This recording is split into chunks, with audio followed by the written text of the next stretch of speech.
Mayong adlaw kanyang tanan mga ka-dear friends, kininaw sa inyong ubos nga lagad nga si Papa Joe. Karong adlaw lain sa nga istorya ang tangantang kinabuhi diri sa to ang YouTube channel ang Dear Papa Joe Stories. Sa to mga kaigsunan nga wala pa magka-subscribe diha, please subscribe and click the notification button para ma-notify mo sa mga bag-o na to mga istorya. And also sa mga nangita sa mga daan to mga istorya, inyo sana makaplagan sa Katabi with Ate Gems. Karong adlaw, basahon na to ang suwat nga pinada sa usa sa to ang YouTube subscriber nga si Agatha. Kung unsa man gani unod sa iyang istorya, hinaot pa nga makuhaan na to og leksyon. Again, shout out sa tanan nato mga kaigsunan nga nagtanaw ka nato all over the world, labi na sa to mga kaigsunan nga mga OFWs. Hinaot pa nga pinaagi nini atong channel, makakuhaan na inyo hang kami nga diha. Labi na nga nagsingabot na sad ang Pasko. So dito maglangay o ganiya na ang istorya sa kinabuhi ni Agatha. Diri lang sa Dear Papa Joe Stories. Oh dear Papa Joe, tagapayo ng puso. Sa bawat kwento, ikaw ang sandalan ko. Sa pag-ibig, sa sakit, sa pangarap at saya, ikaw ang tinig ng bawat nag-iisa. May iniwang sugat, may bagong simula sa mga liham. Hinahanap ang pag-asa sa bawat kwento mong pinakikinggan. May aral at saya na hindi malilimutan.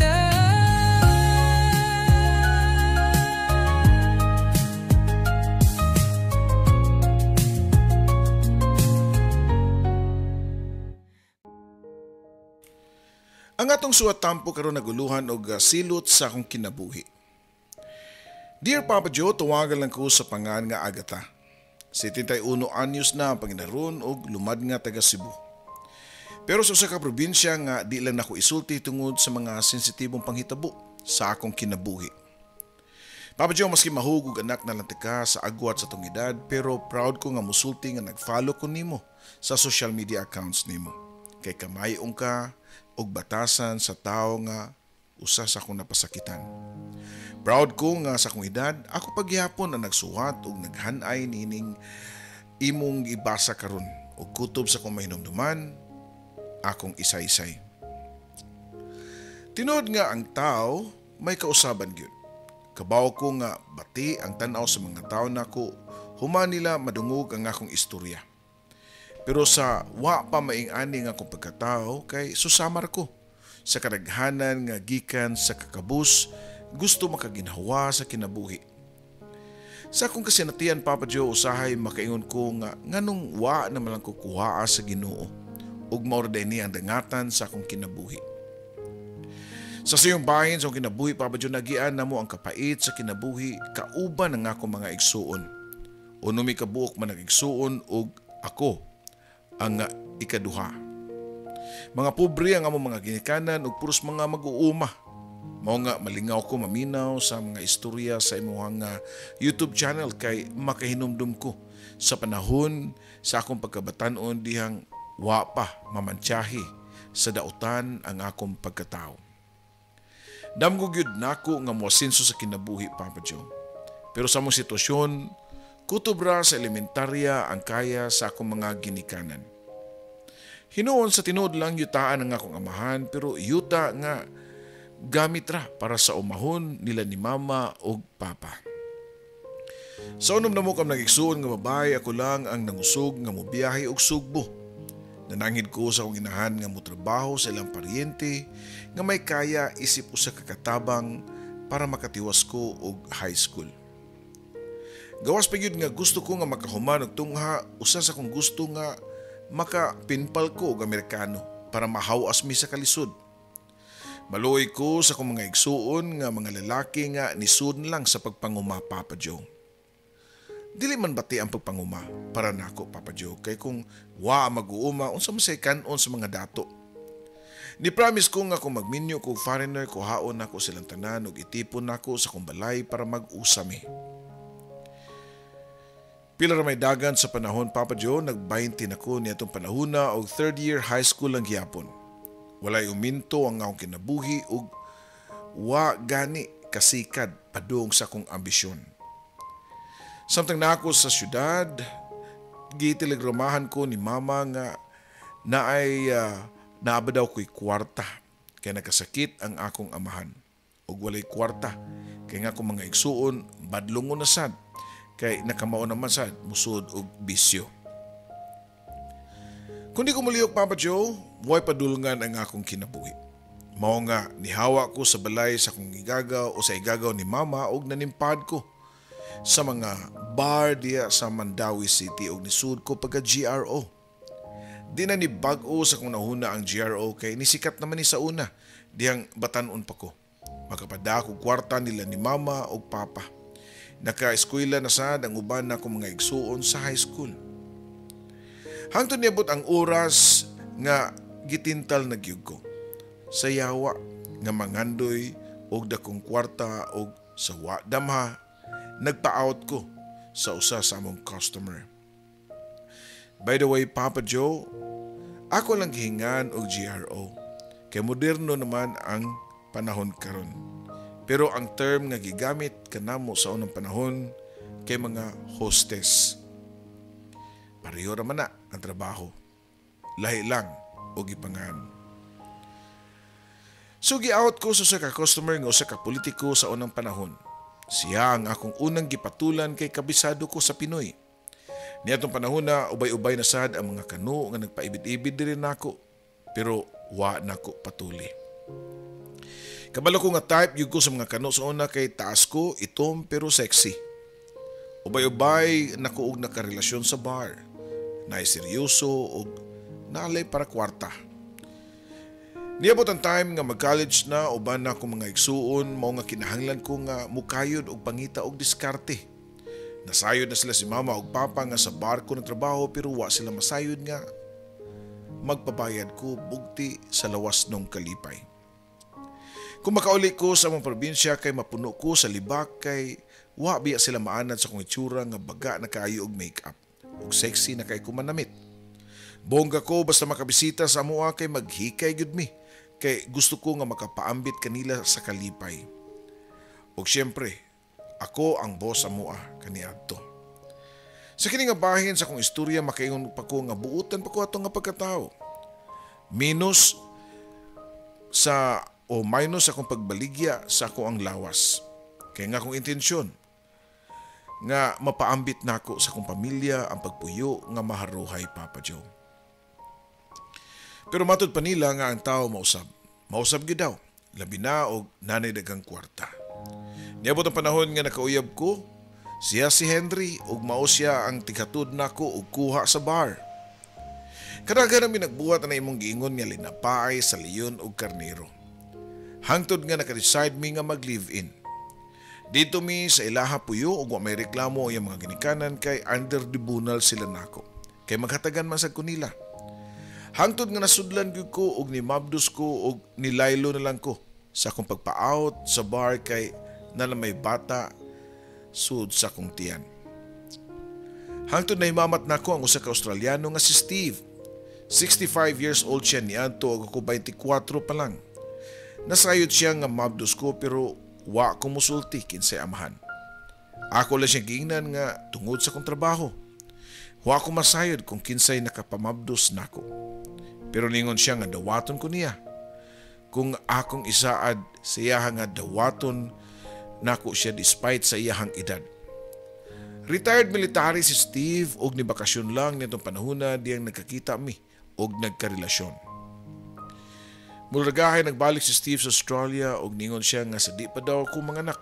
Mubalik siya para pakaslan ko og madala sa bata ang apelyido niya para mahimo siyang citizen sa Australia. Og nitando ko, Papa Joe. Kay dugay na panahon nga gusto sa ko nga mularga o gawas. Pag-uli na ko sa balay nila ni Henry, nakikstorya ko niya nga magbuwag na lang mi kay wa ko'y kaugmaon. Wa'y kaugmaon ang among anak puhon. Kay si Henry, bisyoso sab nga pagkalalaki, Papa Joe.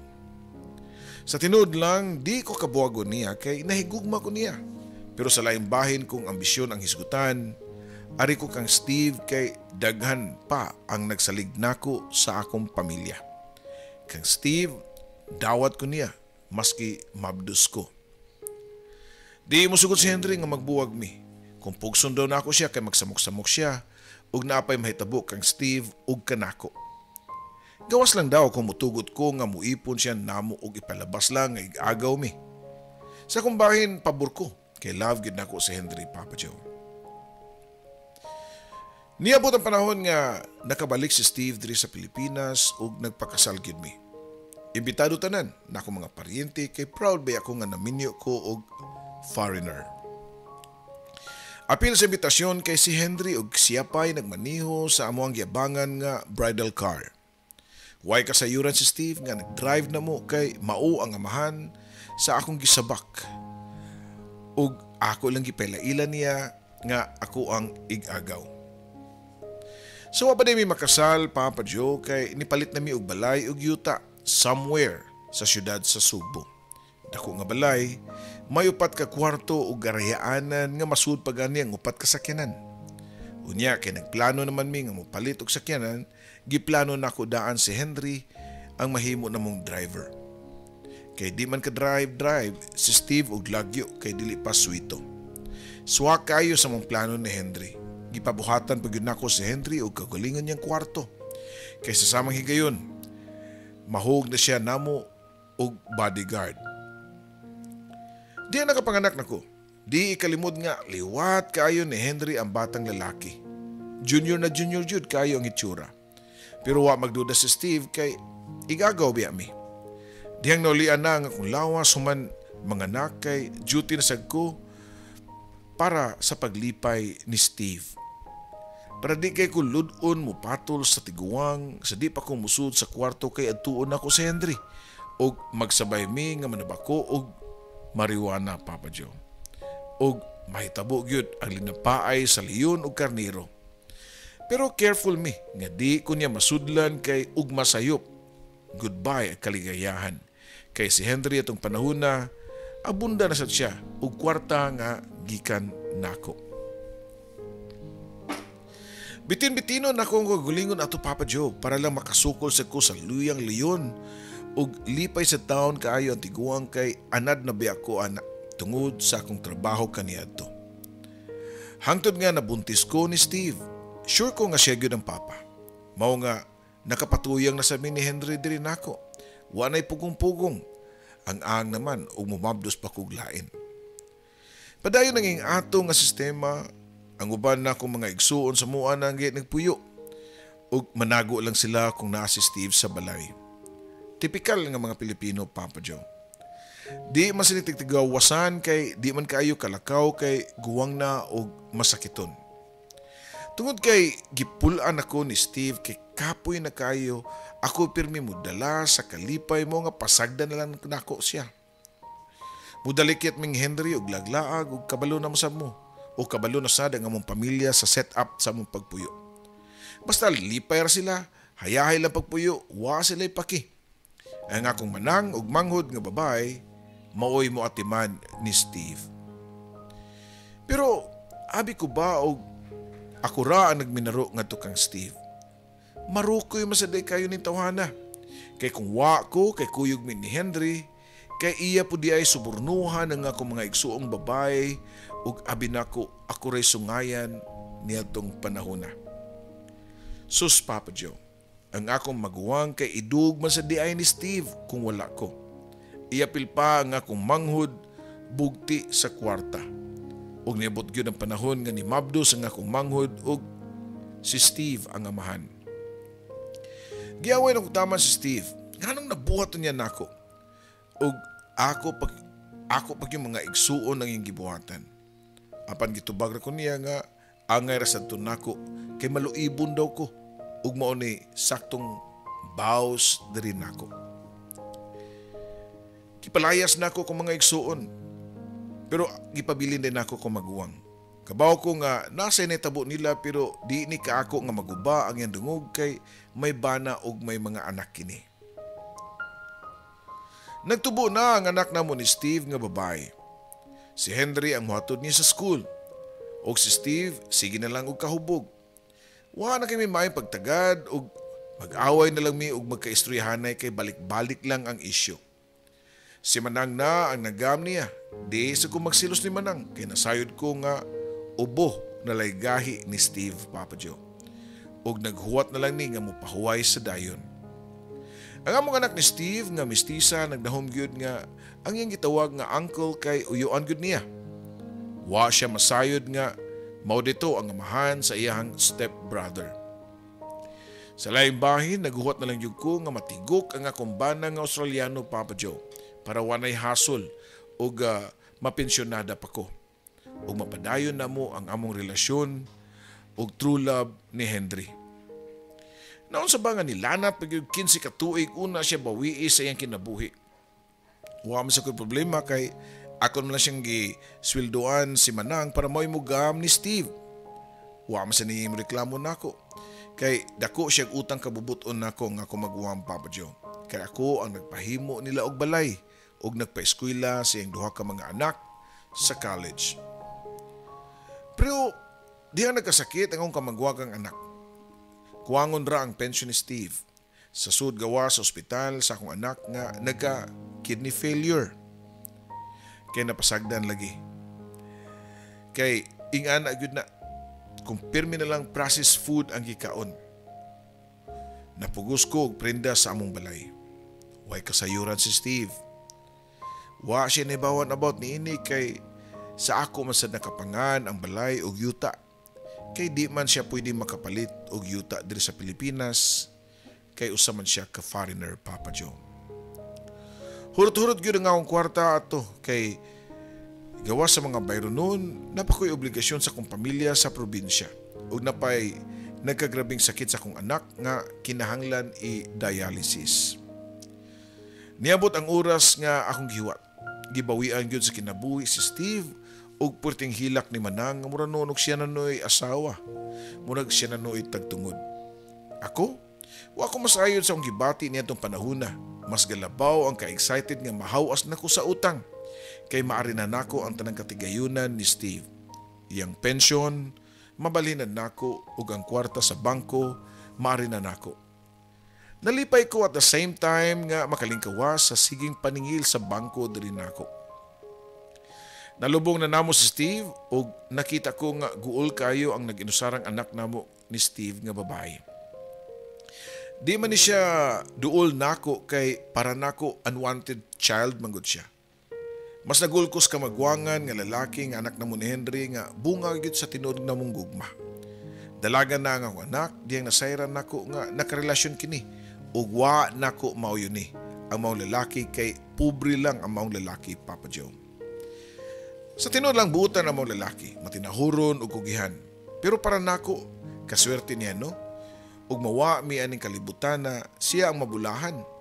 Ingana kabati ang akong panguna-una kaniadto, Papa Joe. Tuig kanilabay, gahuat gyapon ko nga kontakon ko sa embahada sa Australia o abogado man lang para ma-process ang mga kabilin pero wa gyud. Nagsige na kog follow up pero wala. Hangtod nga embargohunon na nga mong balay kay wa na ko kabayad ug patong-patong na ang interest niini. Unsa pang unsa, Papa Joe, nga wa man ko'y nadawat gikan sa kumbana kay ang nakadawat ang iyahamang first family ug mga anak dito sa Australia. Kay wa man din sila ma-divorce ug nahug nga muryo-muryo lang ang among kasal diri. Sa mo taong kahugno, Papa Joe? Tungod kay may anak ko nga nagdialysis. Nahurot na nako ug baligya ang ubang mga butang sa balay kay maapil unyag embargo, mas may pang ibaligya na lang. Pila ra may istorya. Naembargo gyud ang balay ug ang nakapait kay nilayas pa ang akong anak nga babae ug nitipon sa lalaki nga iyahan ng uyab. Ako nga pason, Papa Joe, pero usa ka balita ang niabot kanako. Ang kamagwangang anak nako namo ni Henry kay gikuha na. Wa na ko kagwanta o wa na siya kagwanta sa iyahang sakit.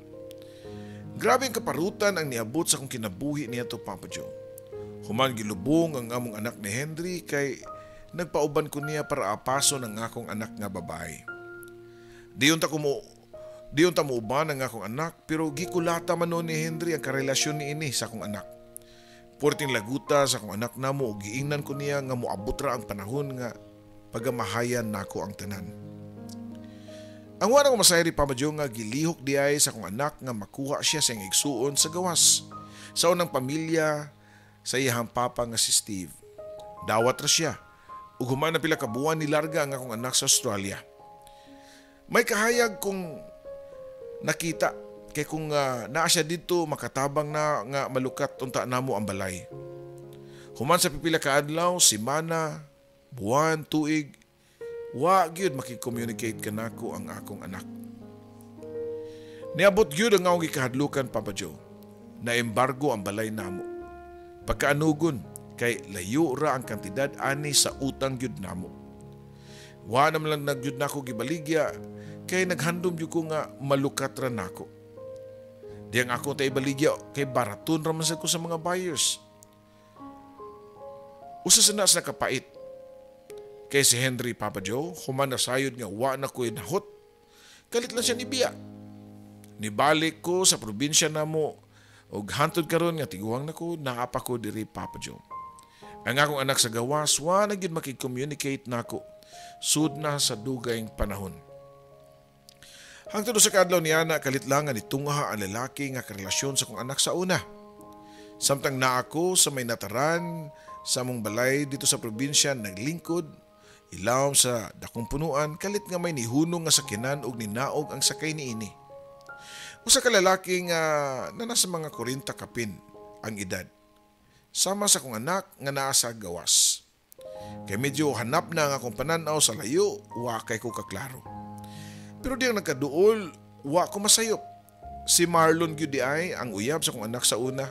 Nakasmile pa sa kuha samtang nagkaduol dayon og kuha sa akong kamot og ni Amin. Usa na siya ka engineer ug mao ni ang akong ipasabot nga kamayong-mayong nimo gitsura Papa Joe og batasan. Butan. Makayong butan kay wa gyud ni magdumot nako. Niagi lang ni siya sa mong lungsod ug nahinumduman niya nga taga diri ko ug nagpangutan na siya kay kabalo naman siya nga wa na ko sa mua kay giguba naman kuno ang balay nga naembargo og gitukuran og building. Nagkaistorya na miyog nangayo ko niya og pasaylo pero matud pa niya nga past is past. Malipayo na siya siyang kinabuhi sukad gipabuwag namo sila. Usa ka balita ang nakapahugno nako. Sakto ang akong anak nga magmahay ra ko puhon. Matud pa ni Marlon na pugos daw siya pakigrelasyon sa akong anak kay nihangyo ni nga adto mopuyo sa ilaha kay mao di ay. Hilabtan siya sa akong karelasyon nga si Henry sa una. Nga amahan ra sa iyang stepbrother nga namatay. Mo daw grabe ang pagkulatan ni Henry ni Marlon nitong panahon na tungod kay may mantyang selos di ay kini. Nakauli na si Marlon balik sa syudad samtang ako wapay undang sa paghilak. Hangtod karon Papa Joe sa akong pagsulat, nagagas na pud ang akong mga luha. Kay nabutahan ko sa kamatuoran. Nasilaw ko sa kwarta. Ug wa na may subay ang akong kinabuhi. Pero wa na ba'y chance nga mausab na ako ang kinabuhi nga puno sa pagmahay? Usahay makapangutan ako nga nung nabuhi pa man ko hantod karon oy. Nga pwede naman ako kuhaon. Pero makaingon sa ko nga basin silot kaha kini kanako ug padugayon ko para matagamtaman gyud nako ning kalibutan na ang mga gipambuhat nako sa una para pagamahayan nako sa dugayng panahon. Hangtod nga ningon ang usa sa akong kaapo Papa Joe nga anak-anak sa akong igsuon nga suwayan daw nako og share sa imong channel ang akong istorya. Basin pa og makadungog ang akong anak nini kay tibok kalibutan na biya kuno magtan-aw og YouTube. Usa ra mensahe nako Papa Joe og tuguti ko para sa akong anak. Nak, kung nakadungog ka man nini, makita lang ko nimo o makadungog man lang ko. Andam na ko nga kuhaon ni kamatayan o atubangon ang akong salaod ninyong tanan. Dini na lang kutob Papa Joe kini mo magtatampo, Agatha. Daghang salamat Agatha sa imuhang nindot nga suwat, and I'm sure daghang mga tao ang nakakuha og pagtulunan nini. Namagigingon nila nga walay pagmahay nga maguna, pero para nako daghang mga pagmahay ang naguna. Ug usa na niini kining imuhang pagmahay nga pwede natong ipauna sa ubang mga kaigsunan nato nga di nila sundon ang imong nahiaguman kanang masilaw sa kwarta o uban pa. Di sad ko makablame nimo nga nung nahingana ka, kay I'm sure it has something to do with your upbringing, sa imong pagpadako, sa imong environment diyang gamay pa ka nga nakahatag sad og gamay nga trauma sa imong kagalingon nga di nakaginahan pa nga mahimong kabus o ubos para sa uban. Pero mo lagi na, when you have money, sometimes makaingon ka nga di na nimo makontrol ang money, kay ang money na imo control nimo. And pinagi sa money, daghan na kay kana, you can establish kuan man gud kanabitang something nga maingon na to nga maka-establish ka o kanabitang somebody nga nana sa mabaw. Nga mahimo na kang dominante usahay, you brag, feeling nimo nga walay kausaban na mitabo. But you know, sa tinudanay lang, maski sa social media or bisan asa, makita jud ka nga kuhaon na jud og balik jud sa to ang labang mga gahom ang grasya nga wa nato gama. Sama sa kinabuhi gud nga ang atong kinabuhi kung atong pasagdan dili nato gamon, mabot gyud ang panahon nga kuhaon ra sad kini. And then by the time nga kuhaon na ni, magmahay na ta. Di ba? So I hope nga sa mga nagtanaw karon nakakuha mo og nindot nga leksyon sa istorya ni Agatha. Dinhi na lang kutob kini si Papa Joe.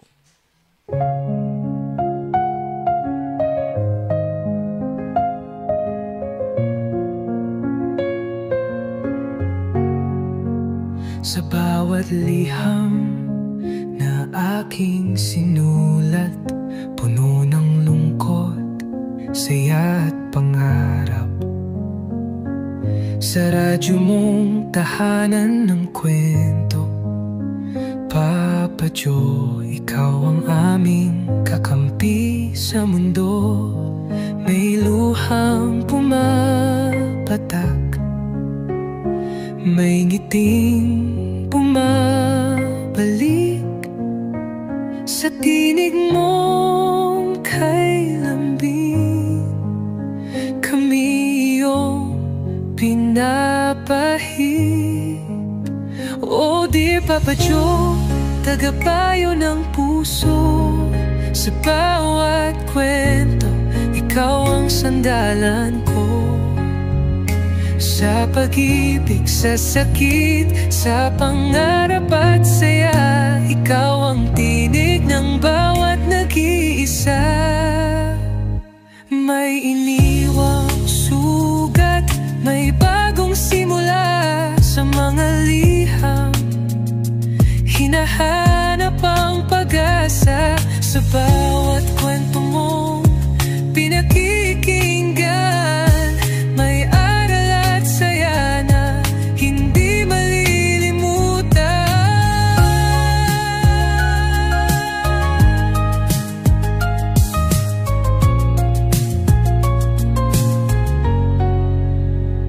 May iniwang sugat, may bagong simula sa mga liham. Hinahanap ang pag-asa sa bawat kwento mong pinakikinggan. May aral at saya na hindi malilimutan. May luhang pumapatak, may ngiting bumabalik sa tinig mong kay lambing. Kami iyong pinapahid. O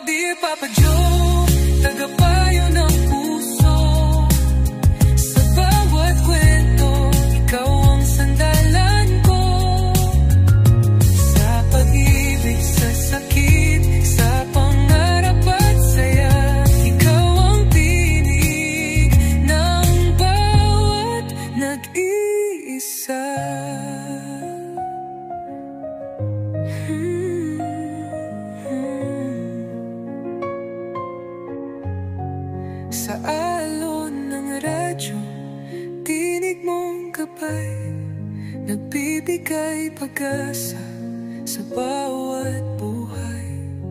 Kahit saan man kami dalhin ng mundo, ikaw ang kaibigang laging nandyan, Papa Joe. Oh dear Papa Joe, aming kaibigan, salamat sa kwento mong walang katapusan.